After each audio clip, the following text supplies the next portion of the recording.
Hello everyone, welcome to desire dresses. This is Kavita. आज के video में मैं आपके साथ princess cut boat neck blouse की कटिंग और स्टिचिंग शेयर कर रही हूँ। सो वीडियो स्टार्ट करने से पहले अगर आप चैनल पे नए हैं तो चैनल को सब्सक्राइब कर लीजिए, एंड अगर आप ऑलरेडी एक सब्सक्राइबर है तो thanks for your love and support. So let's get started. ये हमारे मेजरमेंट्स हैं जिसके लिए अभी हम ब्लाउज़ बनाएंगे। सबसे पहले हम अपने कॉटन के फैब्रिक के ऊपर कट कर लेंगे। टोटल मेरा लेंथ जो है वो 13 है, तो 1 इंच ऐड करके 14 पे मैं इस तरह से मार्क कर ले रही हूँ। उसके बाद ये क्लोज साइड है, मैं बैक का पार्ट सबसे पहले कट कर रही हूँ। मेरा जो भी शोल्डर है उसका हाफ है, 6.5 यहाँ पे मार्क कर ले रही हूँ। उसके बाद मेरा आर्म होल 14 है जो कि 6, 6.5 या 6.25 पे आएगा। इस तरह से मार्क कर लेंगे। उसके बाद आपका जो भी अपर चेस्ट है उसमें आपको 1.25 इंच की लूजिंग ऐड करनी है, एंड आपका जो भी आर्म होल का शेप है आप उसको देंगे। जो भी आपका वेस्ट है उसका 4th पार्ट आपको मार्क करना है। मेरा 6.75 पे आ रहा है। 1 इंच हम डार्ट के लिए मार्क करेंगे, एंड 1.5 इंच में मार्जिन रख रही हूँ। आपको जितना भी मार्जिन रखना है आप रख सकते हैं। मैंने यहाँ पे 1.5 इंच रखा है, एंड यहाँ पे हल्का सा 1/4 इंच का हम शोल्डर स्लोप रखेंगे। अब हम बैक का पार्ट कट कर लेंगे। फ्रंट के पार्ट के लिए मैं इसके पेपर के ऊपर कट कर रही हूँ। तो सबसे पहले मैं 1/2 इंच मार्जिन ड्रॉ कर लूँगी। मैं आगे के तरफ हुक बटन रख रही हूँ, एंड नीचे की तरफ हमको 1/2 इंच एक्स्ट्रा लेना है क्योंकि ये प्रिंसेस कट ब्लाउज़ है। और आपका जो भी टोटल लेंथ है आप इस तरह से इसको रख के मार्क कर लेंगे। फ्रंट के पार्ट में मैं डीप जो है 6 इंच रख रही हूँ। तो उसके लिए हमारा जो भी शोल्डर है, पिछले वाले में मैंने जो बैक का पार्ट है उसमें मैंने 6.5 लिया था, तो इसमें मैं 1/2 इंच कम ले लूँगी। 1/2 इंच या 1/2 इंच से 1 सूत आप कम और रख सकते हैं यहाँ पे। तो इस तरह से मैं मार्क कर लूँगी, एंड स्ट्रेट लाइन हम ड्रॉ कर लेंगे। उसके बाद हम अपना जो भी आर्म होल है उसको भी हमें कम करना होगा। पिछला जो बैक पार्ट है उसको मैंने 6.5 लिया था, तो मैं यहाँ पे 6 ले रही हूँ। जब भी हम इस तरह से डीप लेते हैं तो हमें 1/2 या 3/4 इंच जो आगे वाला पार्ट है उसको कम करना होता है, एंड शोल्डर स्लोप हम हल्का सा यहाँ पे दे देंगे। आपका जो भी अपर चेस्ट है उसमें आपको लूजिंग ऐड करके इस तरह से मार्क कर लेना है। आगे वाले पार्ट के लिए मैं इस तरह से 1/2 इंच अंदर के तरफ मार्क कर लूँगी, एंड देन हम इन पॉइंट्स को जॉइन कर लेंगे।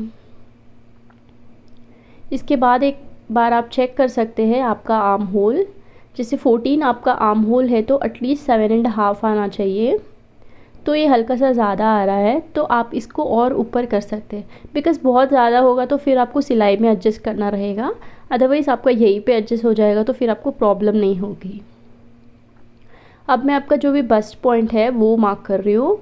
9 पे आ रहा है, तो 1/2 इंच ऐड करके 9.5 पे इस तरह से मार्क कर ले रही हूँ। 3.5 पे अपना जो भी डार्ट है हम उसको रखेंगे। इस तरह से स्ट्रेट लाइन ड्रॉ कर लूँगी। उसके बाद 1/2 इंच अंदर के तरफ मैं इस तरह से मार्क कर लूँगी। यहाँ पे जस्ट 1/2 इंच हमको इस तरह से मार्क करना है, एंड ऊपर के तरफ से हम 4.5 या 5 इंच पे इस तरह से मार्क करके एक प्रिंसेस सीम जो है उसका शेप देंगे इस तरह से। एंड डार्ट जो है एटलीस्ट हमें 2 से 2.5 इंच डार्ट रखना है ताकि हमारा जो पफ है वो अच्छे से क्रिएट हो सके। यहाँ पे मैं 3 इंच पे इस तरह से मार्क कर रही हूँ। आई थिंक 3 इंच बहुत ज़्यादा हो जाएगा, मैं सिर्फ 2.5 पे आप मार्क कर लीजिएगा जो कि बहुत फिटिंग अच्छे से आएगा। एंड देन आपको इसको शेप देना है, नीचे की तरफ से स्ट्रेट एंड ऊपर की तरफ से इस तरह से कर्व में दे देना है। एंड हम अपना जो भी वेस्ट है उसको देखते हैं। यहाँ पे 3 आ रहा है, तो 3 इस तरफ रख के जितना भी आपका 6.75 मेरा आ रहा है तो इस तरह से मार्क कर लूँगी, एंड जो भी आपने मार्जिन रखा है आप उसको मार्क कर लेंगे। ऊपर की तरफ भी आप मार्जिन को मार्क कर लेंगे, एंड देन आपका जो फ्रंट का पार्ट है उसका कटिंग हो चुका है। अब आप इसको जब फैब्रिक के ऊपर कट करेंगे तो मैं इसको दिखाती हूँ आप किस तरह से कट करेंगे। आपका ये जो डार्ट पॉइंट है बस्ट लाइन का, ये हल्का सा ऊपर चला जाएगा। यहाँ पे आप छोटे से नॉच लगा लेंगे दोनों तरफ। अब इसको आपको जब फैब्रिक के ऊपर कट करना है तो मैं यहाँ पे खुले साइड से ले रही हूँ, क्योंकि हमने आगे की तरफ जो है हुकाई रखी है। इसको सबसे पहले इस तरह से ट्रेस कर लेंगे और जहाँ पे हमारा स्टिच आएगा, दोनों जॉइन करेंगे हम लोग डार्ट को, वहाँ पे हमें 1/2 इंच एक्स्ट्रा लेना है, क्योंकि पेपर के ऊपर तो हमने एक्स्ट्रा नहीं लिया है। अगर हम फैब्रिक के ऊपर भी उतना ही लेंगे तो हमारा फैब्रिक कम पड़ जाएगा। तो इस तरह से आपको जितना भी आप सिलाई में लेते हैं उतना आपको ऐड कर लेना है। इस पार्ट पे भी आपको इस तरह से ट्रेस करके जहाँ पे आप स्टिच दोनों जॉइन करेंगे वहाँ पे आपको सीम अलाउंस ले लेना है। एंड ये जो बैक का पार्ट है हमने 1/2 इंच एक्स्ट्रा लिया है यहाँ से, तो इसको इस तरह से जॉइन कट कर लेंगे, क्योंकि हमें आगे और पीछे वाला पार्ट दोनों इक्वल चाहिए ना, इसीलिए। तो इस तरह से इस पार्ट को कट कर लेंगे। एंड हमने जो नॉच लगाया है वो हमारे फैब्रिक के ऊपर भी हम अच्छे से मार्क कर लेंगे, ताकि सिलाई के टाइम हमें कोई भी तकलीफ़ ना हो। इस तरह से हम एक दूसरे को कर सकते हैं। अब मैं यहाँ पे पेपर के ऊपर अपनी स्लीव्स कट कर रही हूँ, क्योंकि हम नेट के स्लीव्स बना रहे हैं। तो 10.5 इंच में यहाँ पे टोटल लेंथ रख रही हूँ स्लीव का। एंड 3.5 इंच मैं नीचे की तरफ इस तरह से मार्क कर लूँगी स्लीव का जो डाउन हम देंगे। और 14 मेरा आर्म होल है, तो 7 पे मैं इस तरह से इसको मार्क कर लेती हूँ।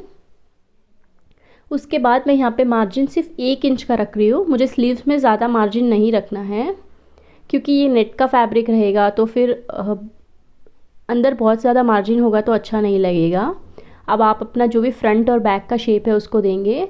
आपका जितना भी राउंड आर्म होल है उसका हाफ, जैसे 5 पे मैंने मार्क किया, और जो भी आपने मार्जिन लिया है उसको मार्क करके इसको कट कर लेंगे। तो इस तरह से हमारा जो स्लीव का पार्ट है उसको हमने तैयार कर लिया है। अब मैंने जो भी मेन फैब्रिक है उसके ऊपर सब कट कर लिया है, और नेट का फैब्रिक हम यूज़ करेंगे स्लीव में।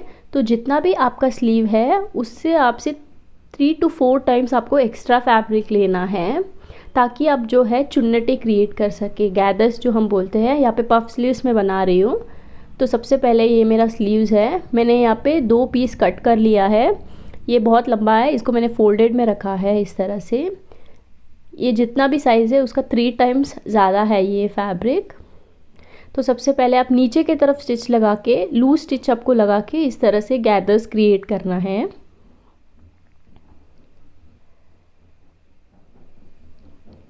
उसके बाद अपने न्यूज़पेपर के ऊपर आप रख के चेक कर लेंगे। आपका जितना भी न्यूज़पेपर है उतना आपको इस स्लीव को बना लेना है। तो सबसे पहले हम न्यूज़पेपर के ऊपर मार्क कर लेते हैं दोनों स्लीव्स को, ताकि हमें बाद में कोई कन्फ्यूजन ना हो। तो इस तरह से टिक लगा लेंगे।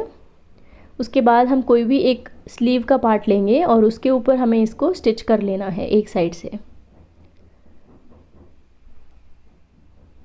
एक साइड से स्टिच लगाने के बाद दूसरे साइड से हम जो भी एक्स्ट्रास है उनको कट कर लेंगे। 1 इंच आपको एक्स्ट्रा रख के इसको कट करना है, क्योंकि जब आप चुन्नटें क्रिएट करेंगे तो आपका ऊपर नीचे होगा। तो यहाँ पे भी हम लूज स्टिच लगा लेंगे एक। उसके बाद आपको इस तरह से पुल करते हुए इसके ऊपर जितना भी है उसको एडजस्ट कर लेना है।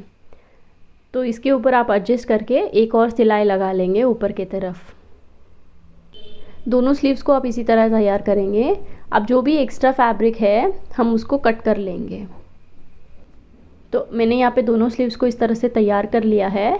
अगर आपको नीचे की तरफ बॉर्डर अटैच नहीं करना है तो आप डायरेक्टली पीको करके, ये पहले पीको करेंगे फिर आप अपनी स्लीव को जॉइन करेंगे। मैं यहाँ पे इस तरह से बॉर्डर ऐड कर रही हूँ। ये जो स्ट्रैप है ये 2.5 इंच का है। तो इस स्टेज पे आप अपना जो न्यूज़पेपर है उसको रिमूव कर सकते हैं। उसके बाद मैं बैक की तरफ से इसको जॉइन करूँगी। इस तरह से जॉइन करके ये जो स्ट्रैप है इसको इस तरह से अटैच कर रही हूँ। अगर आपको वीडियो अच्छा लगे तो लाइक करना ना भूलें। तो यहाँ पे ये बैक साइड का कुछ लुक इस तरह से आएगा। 1/2 इंच इस तरह से फोल्ड करके हमें इसके ऊपर स्टिच लगा लेना है। तो दोनों पार्ट को हम इसी तरह तैयार कर लेंगे। तो स्लीव्स जो हमारा है वो बनके तैयार हो चुका है। अब अपना जो भी मेन फैब्रिक है हम उसको अटैच करेंगे। तो यहाँ पे सबसे पहले हम आगे का पार्ट फिनिश करेंगे। जो हमने नॉच लगाया है उनको एक दूसरे के साथ मिलाते हुए हमें इनको जॉइन कर लेना है। डबल स्टिच लगा के आपको ओवरलॉक कर लेना है। तो इस तरह से ये ब्यूटीफुल सा जो प्रिंसेस सीम है ये पफ के साथ क्रिएट हो चुका है। दोनों पार्ट्स को मैंने इस तरह से तैयार कर लिया है। अब मैं इसके लिए गला जो है उसका डिज़ाइन बना रही हूँ। तो इसका जो ब्रॉड है पेपर पेस्टिंग का वो 6 इंच है। ये हमारा स्टार्टिंग लाइन है। बोट नेक है तो मैं 4.5 इसका ब्रॉड रखूँगी गले का एंड 3 इंच मैं डीप रख रही हूँ। सबसे पहले मैं यहाँ पे बैक का पार्ट कट कर रही हूँ। तो इस तरह से मार्क कर लेंगे एंड जितना भी आपको इसको थिक रखना है, आई मीन ब्रॉड रखना है, आप उतना रख सकते हैं, 1/2 इंच या 3/4 इंच। मैंने यहाँ पे 3/4 इंच रखा है। अब नीचे का जो पैटर्न बना रहे हैं हम उसके लिए इस तरह से स्ट्रेट लाइन में ड्रॉ कर लेंगे एंड अभी हम नीचे का पैटर्न के लिए 8.5 पे मैं इस तरह से मार्क लगा रही हूँ। 8.5 इंच लेंथ में मैं इस पैटर्न को रख रही हूँ एंड ब्रॉड मैं इसका 3.5 इंच तक रखूँगी। आपको जितना बैकलेस रखना है आप उतना रख सकते हैं। सबसे पहले मैं यहाँ पे 1 और इंच नीचे कर देती हूँ एंड 8.5 फिर से एक बार मार्क कर लेती हूँ, क्योंकि जब हम इसको कट करेंगे तो ऊपर की तरफ हमें चाहिए होगा पेपर पेस्टिंग। अब मैं यहाँ पे एक शेप दे रही हूँ इस तरह से। ड्रॉप नेक का मैं यहाँ पे शेप रख रही हूँ। आपको जो भी शेप रखना है आप अपने पसंद से रख सकते हैं। तो इस तरह से मैंने एक शेप दिया है। इसको अभी हम क्लियर कर लेते हैं जो भी आपका शेप है। उसके बाद आपको जितना भी ब्रॉड इसने आपने रखा है 1/2 इंच 3/4 इंच उसको रख के इसको फिनिश कर लेंगे। अब हम अपना आगे का पार्ट कट करेंगे। उसके लिए सबसे पहले मैं यहाँ पे 1/2 इंच जो हमने मार्जिन रखा है वो रख लेते हैं। उसके बाद ब्रॉड आपको चेक करना होगा। आपका जो पीछे वाला पार्ट है उसमें आपने 4.5 इंच विड्थ लिया है ओपनिंग का। तो आपका जो भी शोल्डर बचेगा, जैसे यहाँ पे मेरा 2 इंच है, तो हमें ये जो आगे वाला पार्ट है उसके लिए भी हमें 2 इंच रखना होगा।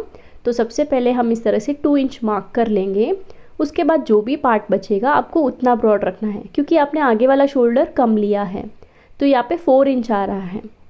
तो आपको 1/2 इंच कम लेते हुए इसको करना है। ये जो सीम अलाउंस है इसको ऐड करके है आपका। तो 4 इंच पे आप इस तरह से मार्क कर लेंगे। उसके बाद आपको शेप देना है। ये हम इसीलिए कर रहे हैं क्योंकि हमने आगे और पीछे का जो शोल्डर है उसमें डिफरेंस लिया है। तो 6 इंच का मैं यहाँ पे डीप रख के राउंड गला मैं यहाँ पे शेप दे रही हूँ। आपको जो भी शेप रखना है, स्क्वायर, स्वीट हार्ट, वो रख सकते हैं। इसका भी आपने जितना भी ब्रॉड रखा है उतना आप रख के इसको फिनिश कर लेंगे। तो हमारे जो पैटर्न है वो पेपर पेस्टिंग पे तैयार हो चुके हैं। आगे वाला पार्ट को हम इस तरह से सेपरेट कर लेंगे। अब हम इसको लाइनिंग वाले फैब्रिक के ऊपर पेस्ट करके जो हमारे एजेस हैं उनको फिनिश कर लेंगे। तो यहाँ पे मैंने इनको फिनिश कर लिया है। सबसे पहले मैं यहाँ पे आगे वाले पार्ट को जो है इस तरह से रख के दिखा रही हूँ। इसको आपको फिनिश कर लेना है एंड बैक के पार्ट में भी आप अपने जो भी पेपर पेस्टिंग है उसको अच्छे से अरेंज कर लेंगे जहाँ पे भी आपने इसको रखना है। उसके बाद आप इनको स्टिच लगा के पलट लेंगे। तो ये हमारे फ्रंट और बैक पार्ट कुछ इस तरह से तैयार हो चुके हैं। अब हमने जो हुकाई के लिए जगह छोड़ी है यहाँ पे वो हम फिनिश कर लेंगे। इस तरह से मैंने इसको फिनिश कर लिया है। अब हम इसके शोल्डर्स को अटैच करेंगे। तो सबसे पहले हम इनके शोल्डर्स अटैच करके स्लीव का जो पार्ट है उसको भी हम अटैच कर लेंगे। तो मैंने यहाँ पे शोल्डर और स्लीव को अटैच कर लिया है। अब यहाँ पे जो नेकलाइन है वहाँ पे मैं फ्रिल्स ऐड करूँगी। तो इस तरह से मैंने 1 इंच ब्रॉड में मैंने लंबी जो पट्टी है उसको कट कर ली है। आपका जो भी गले का साइज़ है उससे 2 से 3 गुना एक्स्ट्रा आपको कट कर लेना है। एंड सबसे पहले आप मिडिल में जो स्टिच है लूज स्टिच लगाएंगे। उसके बाद आप इसको पुल करके जो गैदर्स है उनको क्रिएट करेंगे। तो इस तरह से आप क्रिएट कर लेंगे एंड पूरे जो नेकलाइन है वहाँ पे आप इसको अटैच कर लेंगे। जहाँ पे आपने स्टिच लगाया है मिडिल पे ही आपको इसका स्टिच पूरा कंप्लीट कर लेना है। तो इस तरह से मैंने ऑल ओवर फ्रंट और बैक के जो भी पैटर्न है वहाँ पे इसको अटैच कर लिया है। नीचे की तरफ भी आप चाहो तो इसको अटैच कर सकते हैं। सबसे पहले हमें ये जो भी नीचे का पार्ट है उसको फिनिश करना रहेगा। तो मैंने नीचे का पार्ट इस तरह से जो भी है पट्टी अटैच कर ली है एंड नीचे के पार्ट में भी मैं इस तरह से इसको फ्रिल्स अटैच करूँगी। उससे पहले हमें जो बैक का डार्ट है उसको फिनिश करना है। तो बैक का डार्ट मैं यहाँ पे 4.5 इंच दूरी पे ले रही हूँ। इस तरह से 4.5 पे मार्क करके लंबाई जो है वो आप 4.5 से 5 इंच रख सकते हैं आपके डार्ट की। तो इस तरह से आप मार्क करके दोनों तरफ 1/4 इंच मार्क करके हाफ इंच का जो है डार्ट उसको ले लेंगे। तो इस तरह से आपके जो दोनों डार्ट है वो आपको मिल जाएंगे। उसके बाद अपनी फिटिंग की सिलाई आपको करनी है। आपका जो स्लीव है वहाँ पे आपको ज़्यादा मार्जिन आपने वैसे भी नहीं लिया है, तो इस तरह से आप स्टिच लगा के जब आप स्लीव के तरफ आएंगे तो आपको जो है सिंगल स्टिच लेना है यहाँ पे इतनी दूरी पे। अगर आप ज़्यादा मार्जिन रहेंगे तो वो नेट का फैब्रिक है तो दिखेगा और अच्छा नहीं लगेगा, इसीलिए आपको इस तरह से स्टिच लगाना है। तो यहाँ पे मैंने इस तरह से फ्रिल्स अटैच करके कम्प्लीटली इसको तैयार कर लिया है। अभी हम ऊपर की तरफ एक फ्लावर अटैच करेंगे। तो यहाँ पे मैंने सिंपल स्ट्रेट जो हमारा फैब्रिक होता है उसको अटैच करके इस तरह से प्लीटें बना ली है एंड आगे की तरफ मैंने हल्का सा एक शेप दिया है जिसको हम इस तरह से राउंड में बना के एक फ्लावर जैसा शेप दे देंगे। उसके बाद बीच में मैं इस तरह का एक बटन ऐड कर रही हूँ। तो ये एक फ्लावर जो है वो तैयार हो चुका है। तो ये हमारा जो ब्लाउज़ है कुछ इसका लुक इस तरह से आया है। ये देखिए बैक और फ्रंट कितने अच्छे से ये बनके तैयार हुए हैं। अगर आपको वीडियो अच्छा लगा हो तो चैनल को सब्सक्राइब करें एंड वीडियो को लाइक करना ना भूलें। Thank you.